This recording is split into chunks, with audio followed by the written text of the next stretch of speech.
Typhoon Upong tumama na sa lupa kagabi sa San Policarpio, Eastern Samar. Signal number 4 nakataas na sa Northern Samar, Eastern Samar, Samar, Sorsogon at silangang bahagi ng Masbate. Malalakas na ulan, pagbaha at posibleng landslide sa Eastern Visayas, Bicol at Southern Luzon. Storm surge o daluyong ng dagat na aabot higit 3 metro. Banta sa baybayin ng Samar, Bicol, Mindoro at maging sa Metro Manila. Paglabas sa West Philippine Sea bukas, may posibilidad pang mas lumakas si Typhoon Upong. Magandang araw Pilipinas! Ito ang Pilipinas Weather ngayon, ngayong araw ng Biyernes, September 26, 2025. Narito ang ating latest update tungkol sa Typhoon Upong na kasalukuyan ng nananalasa sa ating bansa. Kung bago ka lang sa ating channel, please like, share, and subscribe para lagi kang updated sa panahon. Salamat sa iyong suporta. Mga kababayan, bati sa Pag-asa Tropical Cyclone Bulletin number 14, ang sentro ng Bagyong Upong ay huling namataan sa Katubig, Northern Samar. May dala itong hanging umaabot sa 120 km per hour at may pagbugso hanggang 165 km per hour. Ang central pressure nito ay 975 HPA o hectopascal. Indikasyon na ito ay malakas na bagyo. Kumikilos ito pakanluran, hilagang kanluran sa bilis na 30 km per hour at tuloy-tuloy na tatawid patungong Bicol Region ngayong umaga. Mga kababayan, ang ibig sabihin nito hindi lang Eastern Visayas ang makakaranas ng epekto. Susunod na rin ang malalaking bahagi ng Luzon sa malalakas na ulan at bugso ng hangin na dala nito. At dahil dyan, Tropical Cyclone Wind Signal nakataas na. Narito ang mga lugar na kasalukuyang nasa ilalim ng babala ng malalakas na hangin. Signal number 4 sa Northern Samar, gitna at hilagang Eastern Samar, gitna at hilagang Samar, Sorsogon at silangang bahagi ng Masbate kabilang ang Ticao Island. Impact, matinding pinsala sa kabahayan, posibilidad ng pagkasira ng mga bubong, pagbuwal ng puno at poste at malawakang pagkawala ng kuryente. Habang signal number 3 naman sa natitirang bahagi ng Masbate, Albay, malaking bahagi ng Camarines Sur, Timog Quezon, ilang bahagi ng Laguna at Batangas, Marinduque, Romblon, Oriental Mindoro at hilagang gitnang Occidental Mindoro. Ang impact nito malakas na hangin na kayang makapinsala sa mga mahihinang istruktura. Signal number 2 naman sa Metro Manila, malaking bahagi ng Calabarzon, Catanduanes, Camarines Norte, Occidental Mindoro, kabilang ang Lubang Island, Capiz, Aklan, Hilagang Cebu kasama ang Bantayan at Camotes Island, Biliran at Hilagang Leyte.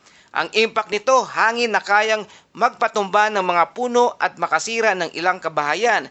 Signal number 1 naman sa Central at Northern Luzon, kabilang ang Isabela, Quirino, Nueva Vizcaya, Aurora, Nueva Ecija, Pampanga, Bulacan, Bataan, Zambales, pati ang ilang bahagi ng Visayas at Mindanao gaya ng Bohol, Negros, Antique, Dinagat at Surigao del Norte. Ang impact nito mas mahina kaysa ibang signal pero maari pa ring makapinsala kung hindi nakahanda. Tandaan po natin, habang mas mataas ang signal, mas malakas at mas mapanganib ang hangin na dala nito. At para sa ating heavy rainfall outlook, ayon sa Weather Advisory number 26, narito ang inaasahang ulan. Ngayong araw hanggang bukas, September 26 to 27, higit 200 mm na buhos o dami ng ulan sa lugar ng Northern Samar, Eastern Samar, Samar, Biliran, Masbate at Bicol Region. 100 to 200 mm naman na dami o buhos ng ulan sa lugar ng Quezon, Batangas, Oriental Mindoro, Romblon, Marinduque, Capiz, Aklan, Cebu, Bohol at Leyte. Habang 50 to 100 mm naman na dami o buhos ng ulan sa lugar ng Metro Manila, Laguna, Cavite, Bataan, Rizal, Aurora at Surigao del Norte. Mga kababayan, ang ganitong antas ng ulan ay maaring magdulot ng flash flood at landslide, lalo na sa mga bulubuntukin at mabababang lugar. Storm surge at coastal warning, isa sa pinakamalaking banta ng bagyo, ito ay daluyong ng dagat o storm surge. Inaasahang aabot sa 3 metro o higit pa ang taas ng alon sa mga baybayin ng Samar, Bicol, Mindoro, Metro Manila at maging ilang bahagi ng Palawan.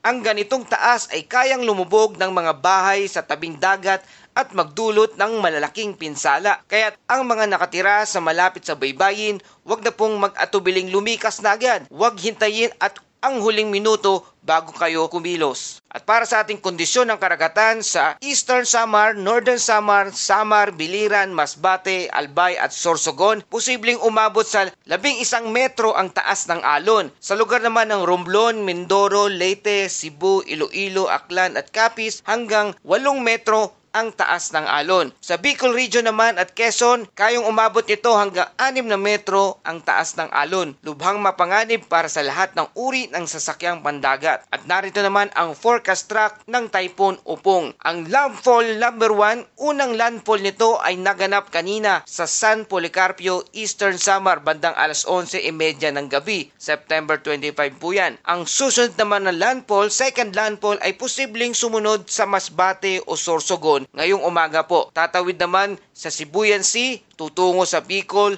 Southern Quezon at Marinduque bago dumaan sa Mindoro.